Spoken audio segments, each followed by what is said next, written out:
Olá, minhas amigas, meus amigos. Nós vivemos uma nação esquizofrênica ou uma nação de esquizofrênicos? De onde vem a palavra esquizo? Pelo que eu pude apurar, esquizo vem do grego, que significa partido, dividido, apartado.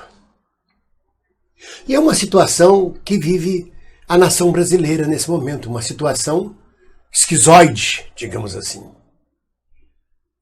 Os lusitanos de além-mar abreviam a palavra esquisito dizendo fulano é esquizo, mas não deixam de toda forma de buscar a origem da palavra. Portanto, fulano é diferente, fulano é apartado, fulano é dividido da gente. E hoje, zapeando pela TV, eu vi a agenda dos candidatos.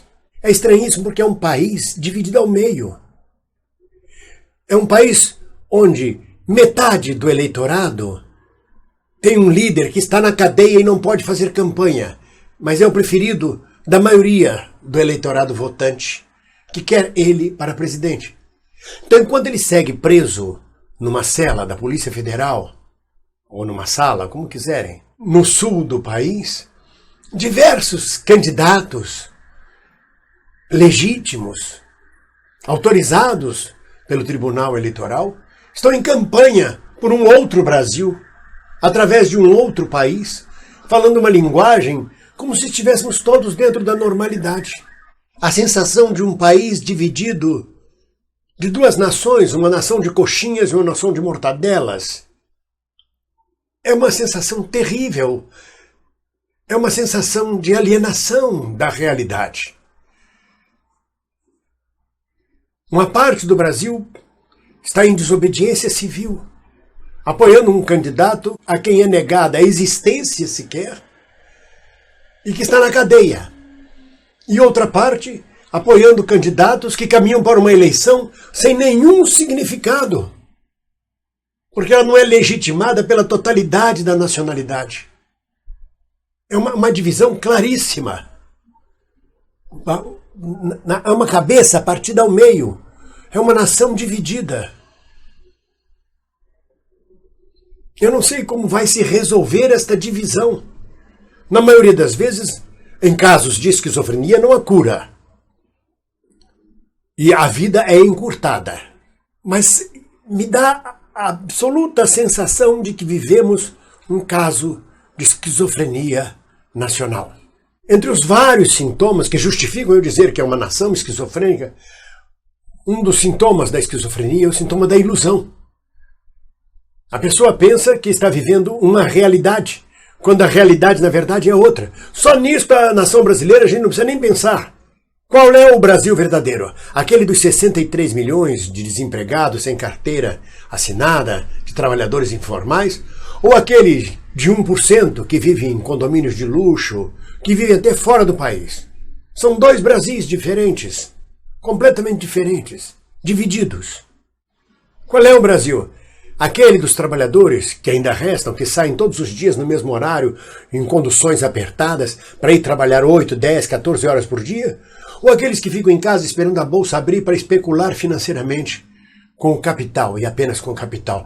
Só isso já é um sintoma gigantesco de esquizofrenia. Qual é a realidade? O que é real neste país? O país que um governo golpista apregoa que as estatísticas de federações de indústrias demonstram que está crescendo ou que está melhorando? Ou o país que está indo ladeira abaixo? O país que nega estas declarações? Se fosse uma pessoa, ela seria esquizofrênica. Uma hora ela afirma uma coisa, uma parte dela afirma uma coisa, outra parte afirma outra. A própria situação de ambiguidade já é um sintoma de esquizofrenia. Há uma sensação de ambiguidade no ar. Que eleições são estas? Quem será eleito? Quem pode ser candidato? Quem não pode ser candidato? Isto pode, mas aquilo não pode? Toda hora surge um obstáculo dentro da cidadania que revoga a liberdade anteriormente concedida, ou o direito anteriormente concedido, e conquista-se outros direitos. É profundamente ambígua. A sensação persecutória é outro sintoma. E não é sensação, é real. Ela é persecutória. Os processos, eu acho que as varas cíveis devem estar lotadas de processos. É um processando o outro, é um perseguindo o outro.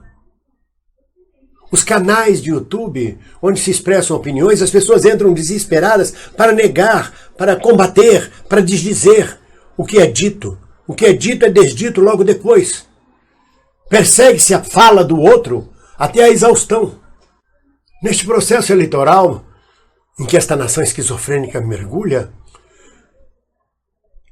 há sintomas claros de esquizofrenia, como a mania de grandeza, onde o cidadão que é candidato acha-se um grande homem, um gênio, com soluções prontas para a sociedade brasileira.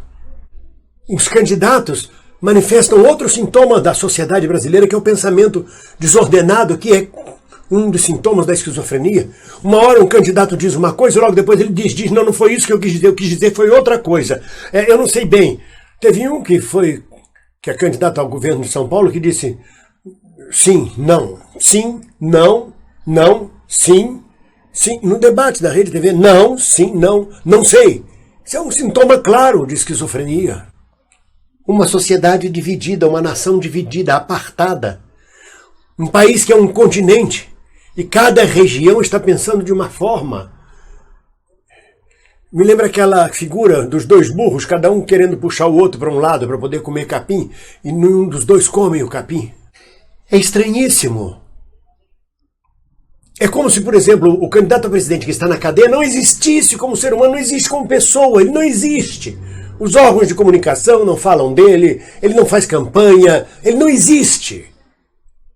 Como não existe? O sujeito está lá. 41% dos eleitores querem votar nele, a maioria absoluta do eleitorado quer votar nele, segundo as pesquisas. Mas não se fala no nome dele. É como se fosse o grande segredo de família. Sabe, aquele louco da família, ou aquela piranha da família, ou aquela pessoa, a ovelha negra da família, que a família faz de conta que nunca existiu e mantém trancada num quarto para que a sociedade, a rua, as pessoas não vejam. Mas essa figura existe. Está presente, não só no imaginário popular, na realidade, ou é no imaginário popular. Ou estamos loucos achando que um caminho é aquele, quando a realidade é outra.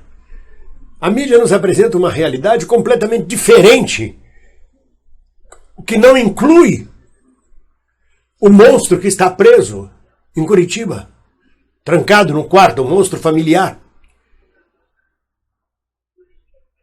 É terrível o momento de alienação que o país está vivendo. É um puro momento de alienação da realidade. Quem está empregado segue como ovelha para o matadouro diariamente, fazendo a sua parte, lutando para não perder o emprego, aliando-se da realidade, não participando de nada, vivendo num universo que se resume a trabalhar, comer, dormir, ver alguma rede social, um audiovisual, trabalhar, dormir, comer, ver alguma coisa audiovisual. É um outro país. Os ricos vivem outra realidade. Basta ver os segundos cadernos dos jornais, os canais de moda. São coisas caríssimas. São produtos inacessíveis para a maioria da população. Os supermercados, as lojas todas anunciam tudo com vírgula 99, 5,99, 8,99. Porque é quase 6, é quase 9, mas não é 6 nem é 9, é 5,99. Essa moeda nem existe mais no país, 1 centavo.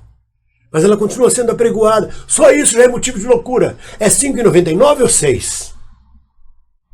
É enlouquecedor.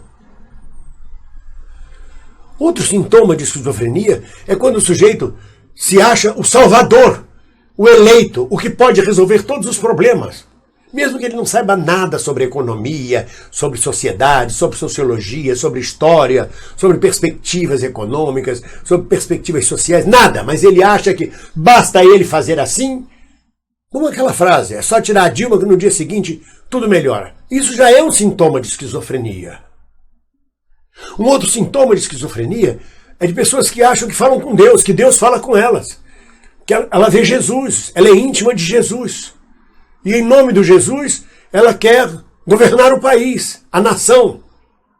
Mas tem gente no país que não acredita em Jesus, que vive num outro país, um país onde Jesus só entra nas suas orações, onde Jesus não entra na política. É um outro país. Então é uma nação dividida. É uma nação esquizo. No mínimo, como dizem os lusitanos, esquisita. Esquizo de esquisita. Esquizo também de esquizoide, ou seja, caminhando para a esquizofrenia. Ou verdadeiramente uma nação esquizofrênica, partida, dividida. Como vai terminar isso? Como todos os esquizofrênicos, de forma trágica. Com vida curta. A menos que eu esteja enganado e eu seja eu o esquizofrênico, esteja eu fora da realidade. Um abraço.